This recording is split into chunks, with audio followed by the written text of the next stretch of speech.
Assalamualaikum warahmatullahi wabarakatuh. I am Dr. Fauzia Muhammad Hassan, Chairperson, Malaysian Women Coalition for Al-Quds and Palestine. Assalamualaikum warahmatullahi wabarakatuh.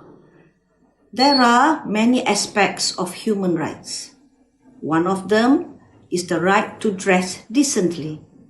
And the United Nations Declaration of Human Rights recognizes this. That is, the right to dress decently.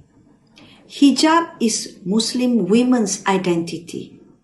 Wear it with pride, without fear, without prejudice.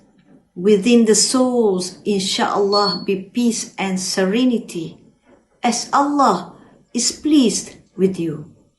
Let us support the International Hijab Solidarity Day.